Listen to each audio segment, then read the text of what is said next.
الذي يوسوس في صدور الناس من الجنة والناس. بسم الله الرحمن الرحيم. الحمد لله رب العالمين، الرحمن الرحيم، مالك يوم الدين. إياك نعبد وإياك نستعين. اهدنا الصراط المستقيم، صراط الذين أنعمت عليهم غير المغضوب عليهم ولا الضالين.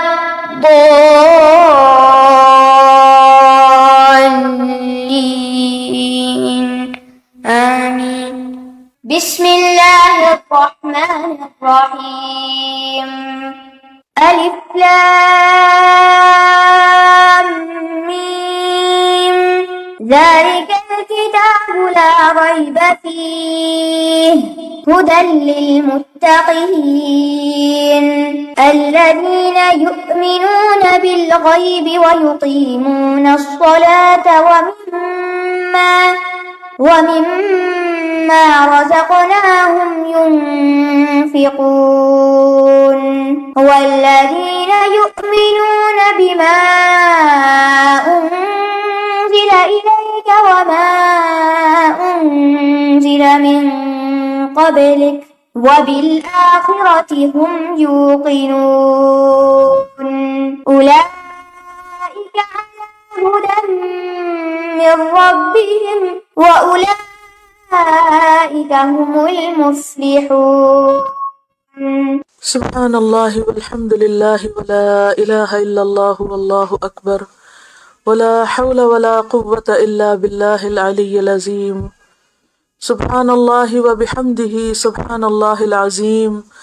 سبحان اللہ وبحمدہ عدد خلقہ ورضا نفسہ وزنۃ عرشہ ومداد کلماتہ یا رب لک الحمد کما ينبغی لجلال وجہک وعظیم سلطانک لا حول ولا قوة الا باللہ العلی العظیم لا الہ الا اللہ وحدہ لا شریک لہ لہ الملک ولہ الحمد وہو علی کل شیء قدیر لا الہ الا انت سبحانک انی کنت من الظالمین لا حول ولا قوة الا باللہ العلی العظیم لا الہ الا انت سبحانک سبحانک انی کنت من الظالمین لا الہ الا اللہ وحدہ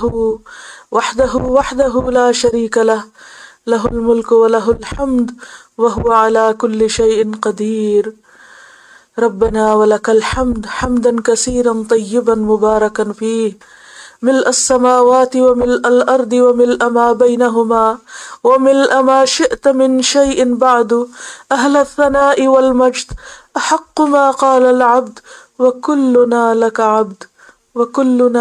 عبد اللہم لا مانع لما اعطیت ولا معطی لما منعت ولا ينفع ذا الجد منك الجد اللہم صل علی محمد وعلى آل محمد كما صليت على إبراهيم وعلى آل إبراهيم إنك حميد مجيد اللهم بارك على محمد وعلى آل محمد كما باركت على إبراهيم وعلى آل إبراهيم إنك حميد مجيد اعوذ باللہ من الشیطان الرجیم بسم اللہ الرحمن الرحیم الحمد للہ رب العالمین الرحمن الرحیم مالک یوم الدین ایاک نعبد و ایاک نستعین اہدنا الصراط المستقیم اہدنا الصراط المستقیم اہدنا الصراط المستقیم صراط الذین انعمت علیہم غیر المغضوب علیہم ولا الضالین یا حی یا قیوم برحمتک نستغیث ربنا آتنا فی الدنیا حسنة وفی الآخرة حسنة وقنا عذاب النار وقنا عذاب النار وقنا عذاب النار ربنا لا تؤاخذنا ان نسینا او اخطأنا ربنا ولا تحمل علينا إصرا كما حملته على الذين من قبلنا ربنا ولا تحملنا ما لا طاقة لنا به واعف عنا واغفر لنا وارحمنا أنت مولانا فانصرنا على القوم الكافرين ربنا لا تزغ قلوبنا بعد إذ هديتنا ربنا لا تزغ قلوبنا بعد إذ هديتنا وهب لنا من لدنك رحمة إنك أنت الوهاب ربنا هب لنا من أزواجنا وذرياتنا قرة أعين واجعلنا للمتقين إماما ربنا أفرغ علينا صبرا وتوفنا مسلمين ربنا لا تؤاخذنا إن نسينا أو أخطأنا ربنا ولا تحمل علينا إصرا كما حملته على الذين من قبلنا ربنا ولا تحملنا ما لا طاقة لنا به واعف عنا واغفر لنا وارحمنا أنت مولانا فانصرنا على القوم الكافرين ربنا آتنا من لدنك رحمة وهيئ لنا من أمرنا رشدا وهيئ لنا من أمرنا رشدا وهيئ لنا من أمرنا رشدا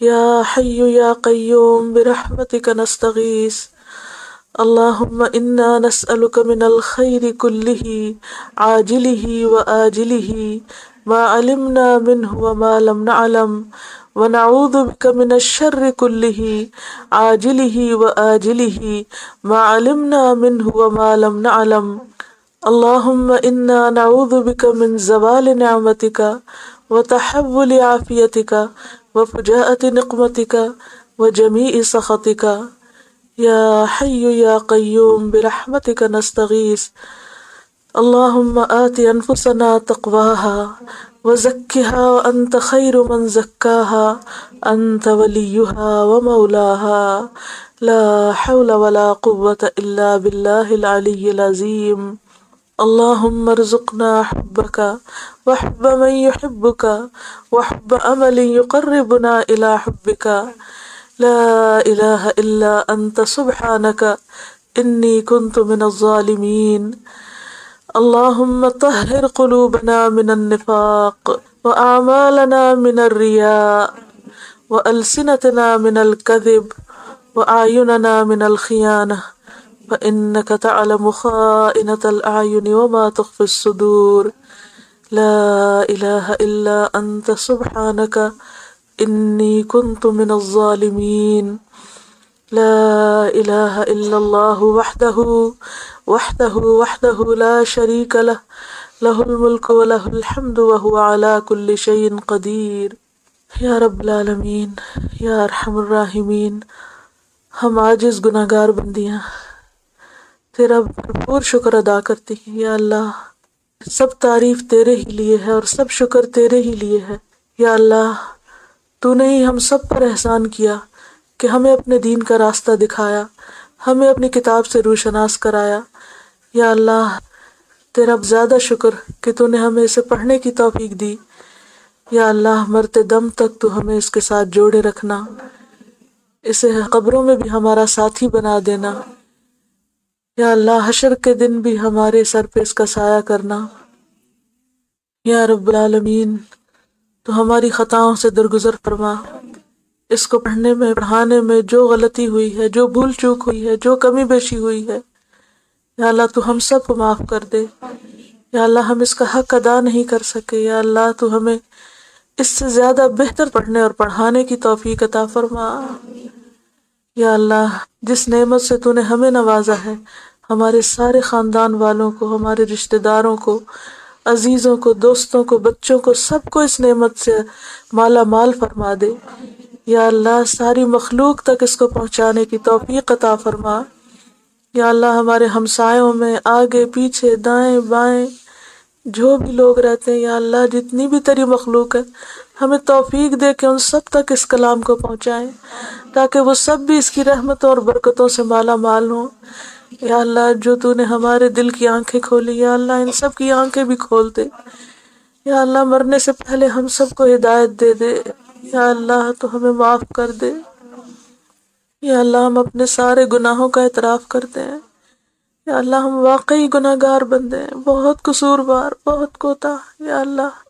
قدم قدم پہ ہم سے خطائیں ہوتی ہیں، لغزشیں ہوتی ہیں یا اللہ۔ تو ہم سب کو معاف کر دے یا اللہ۔ تو ہمیں اپنی رحمت سے ڈھانپ لے اللہ۔ تو ہمیں ہمارے نفس کے حوالے نہ کرنا یا اللہ۔ تو ہمیں ہمارے نفس کے شر سے بچا، ہمیں شیطان کے شر سے بچا یا اللہ۔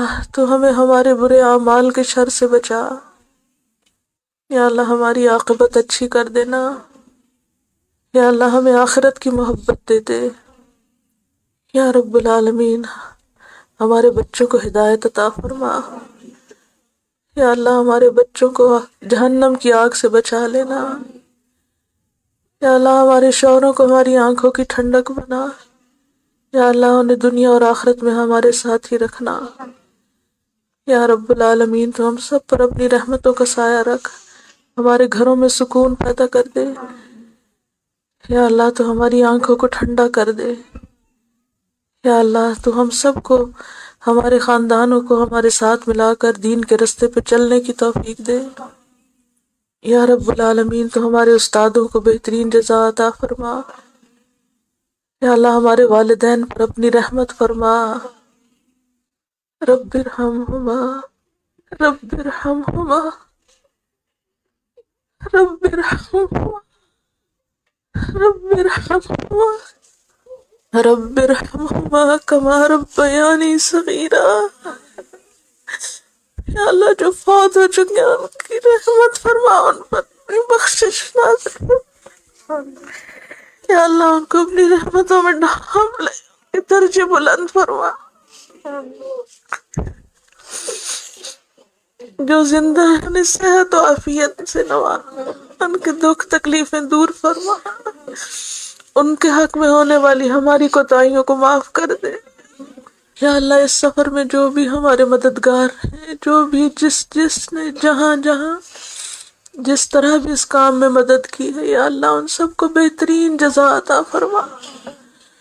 جنہوں نے اس راستے میں اپنا وقت لگایا، مال لگایا، اپنی محنت کی، یا اللہ ان کی ساری کوششوں کو قبول فرما۔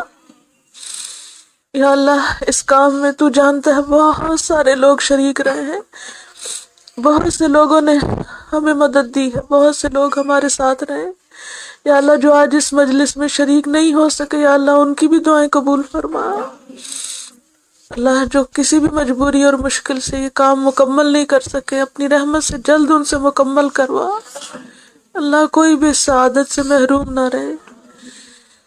یا رب العالمین تو ہم سب کو معاف کر دے، اللہ ہمیں معاف کر دے، اللہ ہمیں معاف کر دے، ہمارے ظاہر اور باطن کو ایک کر دے، ہماری خطاؤں کو دھو دے۔ اللہم اغسل خطایانا بالماء والثلج والبرد ونقنا من الخطایا كما ينقى الثوب الابيض من الدنس یا حی یا قیوم برحمتک نستغیث، یا حی یا قیوم برحمتک نستغیث۔ یا رب العالمین جو لوگ ناسمجھی میں اس کام کی مخالفت کرتے ہیں، یا اللہ ان سب کو سمجھ دے، ہدایت دے۔ یا اللہ جو تجھ سے دور ہیں انہیں اپنے سے قریب کر لے۔ یا اللہ جو لوگ بھی تیرے دین کی خدمت کر رہے ہیں، جہاں بھی ہیں، جس طرح بھی کر رہے ہیں، ان سب کی مدد فرما۔ یا اللہ جو مخالفت کر رہے ہیں ان کو ہدایت عطا کر۔ یا اللہ تو سب کو سمجھ دے، یا اللہ تو سب کا بھلا کر، یا اللہ تو سب کو اپنی رحمت سے ڈھانپ لے۔ یا اللہ کوئی بھی تجھ سے دور نہ ہو۔ یا اللہ ہماری موت ایمان پر ہو، مرتے دم تک ہمیں ایمان پہ قائم رکھنا۔ یا اللہ پاک ہماری قبروں کو روشن کر دینا، ہمارا حساب آسان کر دینا، ہمیں جنت الفردوس میں جگہ عطا فرمانا، اپنے عرش کے سائے تلے جگہ نصیب فرمانا۔ یا اللہ تو نیک لوگوں کا ساتھ عطا فرمانا۔ اللہم الحقنا بالصالحین، اللہم ارحمنا بالقرآن العظیم واجعلہ لنا حجتا یا رب العالمین۔ اللہ پاک یہ قرآن ہمارے حق میں حجت بنا دینا، یا اللہ ہمارے خلاف حجت نہ بنانا۔ یا اللہ تو ہمیں اس قابل بنا کے ہم اس کا صحیح معنوں میں شکر ادا کر سکیں۔ یا اللہ تو ہمیں اس قابل بنا کے صحیح معنوں میں اس نعمت کا حق ادا کر سکیں۔ یا اللہ تو ہمارے دلوں کو جوڑ دے، یا اللہ ہمارے دلوں کے اندر ایک دوسرے کی محبت پیدا کر دے۔ اللہم الف بین قلوبنا واصلح ذات شأننا واہدنا سبل السلام۔ یا رب العالمین آئندہ تو اس سے بھی زیادہ بہتر اور بہترین طریقے پر پڑھنے پڑھانے کی توفیق دینا، ہمیں اس پر عمل کرنے والا بنا، اللہ ہمیں اس کے اہل میں سے بنا۔ یا رب العالمین جتنی بھی بہنیں یہاں موجود ہیں، جو بھی یہ دعا سن رہے ہیں، اللہ ان سب کی دعائیں، ان کے دلوں میں جو دعائیں ہیں، نیک تمنائیں ہیں، ان کو پورا فرما۔ جو بیمار ہیں انہیں صحت عطا فرما، جو مالی مشکلات کا شکار ہیں ان کی مشکلات دور فرما۔ اللہ ہم سب کو مزید اخلاص عطا فرما۔ یا اللہ سب کو صحت و عافیت سے نواز، سب کو دنیا اور آخرت میں مالا مال کر دے، اپنی رحمتوں سے، اپنی برکتوں سے سب کو مالا مال فرما دے۔ یا اللہ تو آئندہ ہمیں وہ کرنے کی توفیق دے جس سے تو راضی ہو جائے، جو واقعی ہمیں کرنا چاہیے۔ اللہ ہماری زندگی کو ضائع ہونے سے بچا لے۔ یا اللہ تو ہمیں اپنے پسندیدہ مقرب بندوں میں شامل کر لے۔ اللہم انا نسألک العافیۃ فی الدنیا والآخرہ، اللہم انا نسألک العفو والعافیۃ فی دیننا ودنیانا وأهلنا ومالنا، اللهم استر عوراتنا وآمن روعاتنا، اللهم احفظنا من بين أيدينا ومن خلفنا وعن أيماننا وعن شمائلنا، ونعوذ بعظمتك أن نغتال من تحتنا، یا رب العالمین، جتنی بھی بہنیں اس مجلس میں اور جہاں جہاں دنیا کے جس حصے میں جو بھی کوئی اس دعا کو سن رہا ہے، یا اللہ ان سب کے اوپر اپنی رحمت فرما اور ان سب کی دعائیں قبول فرما، اور یا اللہ ہماری نسلوں کو دین پر اٹھا اور ان سے دین کی بہترین خدمت کا کام لے۔ یا اللہ جو لوگ دین سے دور ہیں، دین کے علم نہیں رکھتے، سمجھ نہیں رکھتے، ان کو سمجھ عطا فرما، اور ہم سب بندگان خدا کو بہترین بھلائی نصیب فرما۔ یا رب العالمین تو ہم سب کی کوششوں کو قبول فرما۔ اللہ ہم تجھ سے ہر وہ دعا مانگتے ہیں جو محمد صلی اللہ علیہ وسلم نے مانگی۔ اللہ ہم ہر اس شر سے پناہ مانگتے ہیں جس سے پناہ محمد صلی اللہ علیہ وسلم نے مانگی۔ یا رب العالمین تو ہمارے دلوں کے حال جانتا ہے، ہماری ضروریات کو ہم سے زیادہ جانتا ہے۔ یا اللہ ہم اپنی ساری حاجات اور ضروریات تیرے آگے رکھتے ہیں۔ یا اللہ تو دنیا و آخرت میں ہمارا حامی و مددگار ہو جا، اور ہم سب کو اپنی رحمت سے ڈھانپ لے اور ہماری ان کوششوں کو قبول فرما۔ ربنا تقبل منا انك انت السميع العليم وتب علينا انك انت التواب الرحيم، وصلى الله تعالى على خير خلقه محمد وعلى آله وأصحابه وأهل بيته أجمعين برحمتك يا أرحم الراحمين إلهي آمين۔ الله أكبر الله أكبر لا إله إلا الله والله أكبر الله أكبر ولله الحمد۔ سبحانك اللهم وبحمدك أشهد أن لا إله إلا أنت أستغفرك وأتوب إليك۔ السلام علیکم ورحمۃ اللہ وبرکاتہ۔ الله